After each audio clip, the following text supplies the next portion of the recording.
ഇഡലി പൊതുവെ തട്ടുകടകളിൽ അങ്ങനെ അധികം കാണാറില്ലല്ലോ. അപ്പം ഞാൻ എന്താ തേങ്ങാ ചമ്മന്തി ഇച്ചിരി സാമ്പാറും കൂടെ ചെന്നാലേ അതിൻ്റെ ഒരു ഭംഗി വരും.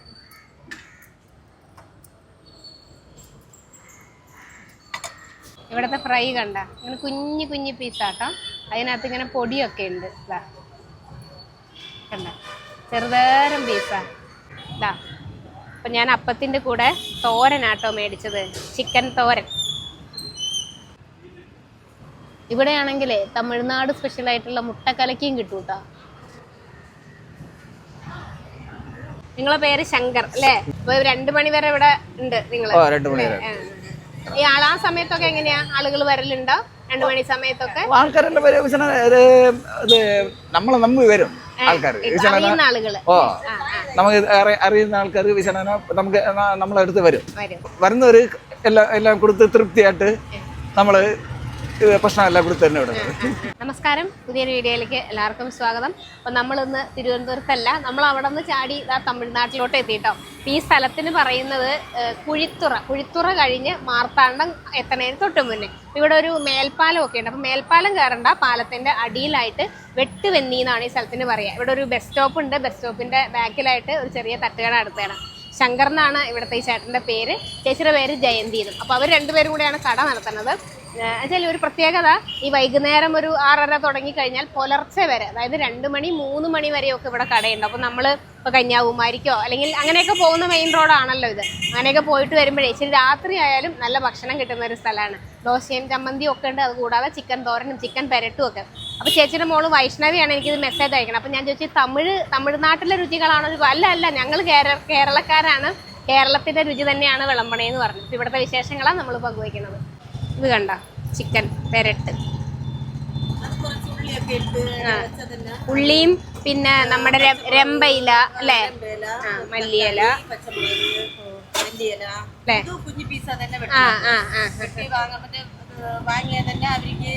കറി പോലെ.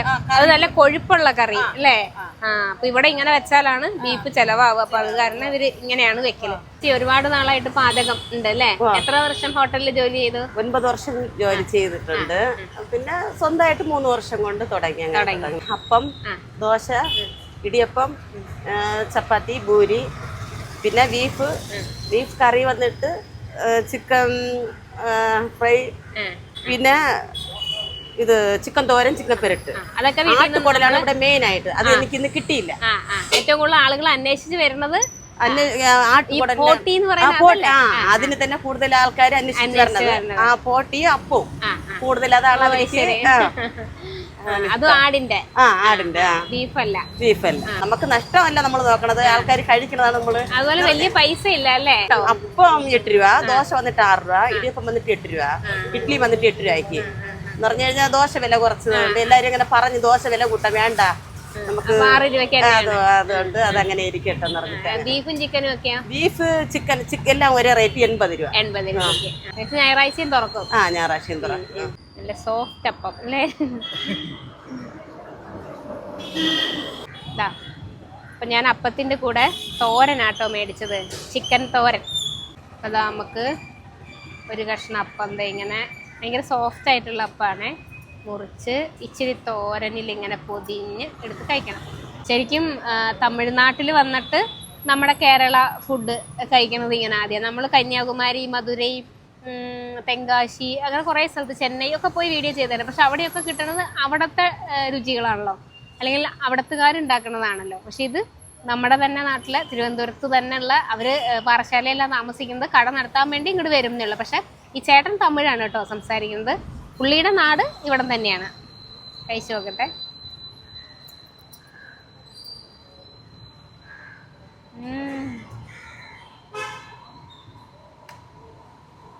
സൂപ്പർ. തോരൻ്റെ ഒരു പ്രത്യേക ഒരു സ്വാദ്. ഇവിടുത്തെ ഒരു പ്രധാനപ്പെട്ട ഐറ്റം നമുക്കിന്ന് മിസ്സായി കേട്ടോ. അതായത് ആടിൻ്റെ കുടൽ കൊണ്ടുള്ള തോരൻ. അതായത് ബോട്ടി എന്ന് പറയില്ലേ, നമ്മളവിടെയൊക്കെ ബീഫാണ് കൂടുതലും, പക്ഷെ ഇവിടെ ആടിൻ്റെ അതാണ്. നമ്മൾ മിനിങ്ങാന്ന്, ഇന്ന് തിങ്കളാഴ്ചയാണ്, ശനിയാഴ്ച ഇതുപോലെ വൈഷ്ണവി ആണെങ്കിൽ കുറേ കാലമായിട്ട് എനിക്ക് മെസ്സേജ് ഇട്ടുകൊണ്ടിരിക്കും അമ്മയുടെ കട ഒരു വീഡിയോ ഞാൻ. പക്ഷേ ഈ മെസ്സേജ് കാണാൻ വൈകിപ്പോയി. ഇൻസ്റ്റാഗ്രാമിൽ ഒരുപാട് മെസ്സേജ് വരുമല്ലോ. അങ്ങനെ കഴിഞ്ഞ ദിവസം അങ്ങനെ കണ്ടപ്പോൾ ഈ കുട്ടി എനിക്ക് കുറേ മെസ്സേജ് ഇട്ടേക്കണം ഞാൻ അങ്ങനെ കാണണം. അപ്പോൾ ഞാൻ പെട്ടെന്ന് കോൺടാക്ട് നമ്പർ ചോദിച്ചു, അങ്ങനെ വിളിക്കുകയോ ചെയ്തേ. അങ്ങനെ ശനിയാഴ്ച ഇവിടെ വന്നു, ഒരു 5:30 ആകുമ്പോഴേക്കും. നമുക്ക് തിരുവനന്തപുരത്ത് വരുമ്പോൾ അത്യാവശ്യം നല്ല ദൂരമുണ്ട് കേട്ടോ. അപ്പോൾ ഇവിടെ എത്തി. അപ്പോൾ ഇവിടെ നവരാത്രി നടക്കുകയുള്ളൂ. അപ്പോൾ അതിൻ്റെ ഘോഷയാത്രയുടെ ഭാഗമായിട്ട് ഇവിടെ അങ്ങനെ ഒരു ആചാരമുണ്ട്. കുമാരൻ കോവിൽ നിന്ന് കുമാരസ്വാമീനെ തിരുവനന്തപുരത്ത് പത്മനാഭസ്വാമി ക്ഷേത്രത്തിലേക്ക് കൊണ്ടുപോകുന്ന ഒരു ചടങ്ങുണ്ട്. കുറേ ദിവസങ്ങൾ കൊണ്ട് ഇവർ നടക്കുക ചെയ്യുക, നടന്നിട്ടാണ് എത്തുക. അപ്പോൾ ഈ പോകുന്ന വഴിയിലുള്ള ക്ഷേത്രങ്ങളിലൊക്കെ സ്വീകരണം കാണും. ഇവിടെ അന്ന് സ്വീകരണ ദിവസമായിരുന്നു. ഇതിലെ കൂടി ഇവിടെ എല്ലാം ബോക്സ് വെച്ചിട്ട് നമ്മളിങ്ങനെ സംസാരിക്കുന്നത് പോലും കേൾക്കാൻ പറ്റാത്ത മാതിരിയുള്ള സൗണ്ടായിട്ട് ഞങ്ങൾ തിരിച്ചുപോയി. അപ്പോൾ ചേച്ചിക്ക് അങ്ങ് ഭയങ്കര വിഷമം, ഞങ്ങൾ ഇനി വരുമോ എടുക്കുമോ എന്നൊക്കെ. ചേച്ചിയുടെ മോളും എന്നെ ഫോൺ വിളിച്ചിങ്ങനെ ചോദിച്ചു, അയ്യോ ഇനി വരുമോ വരാതിരിക്കുമോ എന്നൊക്കെ ഒരു ഇതായിരുന്നു. അപ്പോൾ ഞാൻ പറഞ്ഞുമ്പോൾ ഞാൻ എന്തായാലും വരും തിങ്കളാഴ്ച എന്ന് പറഞ്ഞിട്ടാണ്. അങ്ങനെ ഇന്നിപ്പോൾ രണ്ടാമത് വന്നു. അപ്പോൾ അന്ന് വന്നപ്പോൾ ഈ പറഞ്ഞ സാധനങ്ങളൊക്കെ റെഡി ആയിരുന്നു. പക്ഷെ ഇന്നിപ്പോൾ കിട്ടിയില്ല നമുക്ക്. അപ്പോൾ ചേച്ചി അതൊരു വിഷമം പറയുന്നത്. ഇവിടുത്തെ ഏറ്റവും സ്പെഷ്യൽ സാധനം നമുക്കിന്ന് വീഡിയോയിൽ കാണിക്കാൻ പറ്റിയില്ല. എന്നായാലും ഇവിടെ ഉണ്ട് അങ്ങനെ ഒരു സംഗതി. ഞാൻ കഴിച്ച് നോക്കിയിട്ടില്ല. ഇവിടുത്തെ ഫ്രൈ കണ്ട ഇങ്ങനെ കുഞ്ഞു പീസാട്ടോ. അതിനകത്ത് ഇങ്ങനെ പൊടിയൊക്കെ ഉണ്ട്.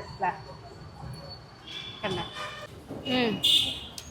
അതിന് ഫ്രൈയിലിങ്ങനെ ഈ രമ്പയിലൊന്നും ഇടുന്നത് ഞാനങ്ങനെ കണ്ടിട്ടില്ല കേട്ടോ. കറിയിലും പെരട്ടിലും ഒക്കെയാണ് കണ്ടോ. അതിൻ്റെ ഒരു ടേസ്റ്റാണ് മുന്നിട്ട് നിൽക്കണം. അപ്പോൾ ഇറച്ചിയൊന്നും വേണ്ട, ഒരു വെജ് മതി എന്നുള്ളവർക്കാണെങ്കിൽ ഇഡലി സാമ്പാറും ചമ്മന്തി ഉണ്ട്. അപ്പവും സാമ്പാറും കഴിക്കാം, പൂരി സാമ്പാറും ഇടിയപ്പവും സാമ്പാറും ഒക്കെ കഴിക്കാം കേട്ടോ. അപ്പം അങ്ങനത്തെ ഒരു ഓപ്ഷനും കൂടി ഉണ്ട്. ഏറ്റവും പ്രത്യേകത ഈ പുലർച്ചെ വരെ ഉണ്ട് എന്നുള്ളതാണ്. നമ്മളും ഒക്കെ യാത്ര ചെയ്യുമ്പോൾ പലപ്പോഴും വലിയൊരു ബുദ്ധിമുട്ട് അനുഭവിക്കുന്നതാണ്. ഭക്ഷണം ഒരു സമയം കഴിഞ്ഞാൽ ചിലപ്പോൾ ഭക്ഷണം കിട്ടില്ല എന്നുള്ളൊരവസ്ഥ. അപ്പം നമ്മളെ വീഡിയോയിലൂടെ ഒരുപാട് ആളുകളെ നിങ്ങൾ പരിചയപ്പെട്ടിട്ടുണ്ട് ഓരോ സ്ഥലത്ത്. ഇപ്പോൾ ലാസ്റ്റ് ഇട്ട ബിന്ദു ചേച്ചി ആയാലും ഇപ്പോൾ ജയന്തി ചേച്ചി ആയാലും എല്ലാവരും ഓരോരുത്തരുടെയും കൈപ്പുണ്യം വേറെയാണ്. ഓരോരുത്തരും വെക്കുന്നത്. ഇപ്പോൾ ചിക്കൻ തോരൻ തന്നെയാണ് ബിന്ദു ചേച്ചി അന്ന് വെച്ച് തന്നത്. പക്ഷേ ആ ചിക്കൻ തോരൻ്റെ യാതൊരു വിധ ടേസ്റ്റും അല്ല ഇന്ന് ഇവിടെ വന്ന് ചിക്കൻ തോരൻ കഴിച്ചപ്പോൾ. അപ്പോൾ ഓരോ സ്ഥലത്ത് പോകുമ്പോഴും ഓരോ രുചി വൈവിധ്യങ്ങളാണ്. അത് അങ്ങനെ തന്നെയാണ്. ഓരോ മനുഷ്യർക്കും വേറെ വേറെയാണ്. അപ്പോൾ ഞാൻ ഒരാൾക്ക് പറഞ്ഞു കൊടുത്ത് ഞാൻ വെക്കുന്ന അതേ റെസിപ്പി പറഞ്ഞു കൊടുത്താലും അതേമാതിരി ആവില്ല. അത് ഭയങ്കര വ്യത്യാസമായിരിക്കും. വേണ്ട അപ്പൊ ചേട്ടൻ എൻ്റെ അടുത്ത് കാരച്ചമ്മന്തി വേണമെന്ന് ചോദിച്ചു. എനിക്കത് എന്നതാന്ന് മനസ്സിലാവാത്തോണ്ട് ഞാൻ വേണ്ടാന്ന് പറഞ്ഞത്. നമ്മുടെ മുളക് കറി അല്ലേ, മുളക് കറി അല്ലേ ചേട്ടാ? കുറച്ച് വെച്ചാൽ മതി. എരിവാണെങ്കിലേ അതാ നോക്ക്. പക്ഷെ സാധാരണ നമ്മൾ കാണുന്ന മാതിരില്ല, തേങ്ങ എല്ലാം ചേർക്കും. തേങ്ങ ചേർക്കും. കൊള്ളാം. ഉള്ളിയൊക്കെ അല്ലേ? നല്ല അങ്ങനെ വലിയ എരിവില്ല. അപ്പം എൻ്റെ അടുത്ത് ചോദിച്ച് കാരച്ചമ്മന്തി വേണം. ഞാൻ പറഞ്ഞു വേണ്ട, എനിക്ക് എന്നാന്ന് മനസ്സിലാവാത്തോണ്ട് വേണ്ടാന്ന് പറഞ്ഞേ. അപ്പം ഞാൻ കൊള്ളാം സൂപ്പറാണ്, എല്ലാം സൂപ്പറാണ്. നമ്മൾ പറഞ്ഞു തന്നത് ഇതാണ്. അപ്പം ഇതുപോലെയുള്ള ഓരോ വ്യത്യസ്തരായിട്ടുള്ള മനുഷ്യരെയാണ് നമ്മൾ ഓരോ ദിവസവും വ്യത്യസ്തമായ ഭക്ഷണമൊക്കെ കാണിച്ചു തന്നുകൊണ്ടിരിക്കുന്നത്.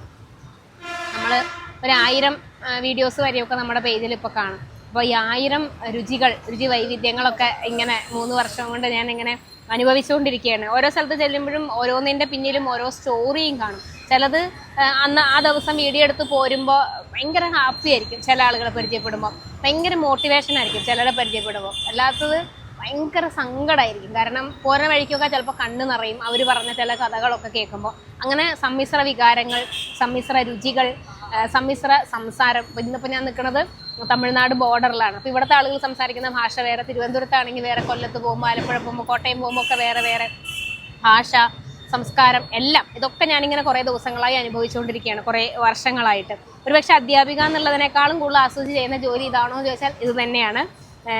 എനിക്ക് പറയാനുള്ളത്, നിങ്ങൾ വല്ലപ്പോഴും ഒക്കെ ഇപ്പോൾ ഇതുപോലെ ആണുങ്ങളൊക്കെ എപ്പോഴും ഇതുപോലെ പുറത്തൊക്കെ പോയി ഭക്ഷണം കഴിക്കുന്നുണ്ടാവും. പക്ഷെ അങ്ങനെയല്ലാതെ നമ്മുടെ വീടുകളിലിരിക്കുന്ന സ്ത്രീകളെയും കൂടെ വല്ലപ്പോഴും ഒക്കെ ഇതുപോലെ തട്ടുകടകളിലൊക്കെ പോയി ഈ ഭക്ഷണം കഴിക്കുന്നത്. വലിയൊരു ഹോട്ടൽ അങ്ങനത്തെ സാധനമല്ല. ഞാൻ ഇതുപോലെയൊക്കെ നിങ്ങളൊന്ന് റോഡ് സൈഡിലൊക്കെ പോയി ഇരുന്ന് വിശേഷമൊക്കെ പറഞ്ഞ് ഓരോ കട്ടൻ ചായയൊക്കെ മേടിച്ച് കുടിച്ച് മാസത്തിലൊരിക്കലെങ്കിലും വല്ലപ്പോഴൊക്കെ കൊണ്ടുപോകണം. കാരണം അതൊരു പ്രത്യേക ഒരു വൈബ് തന്നെയാണ്.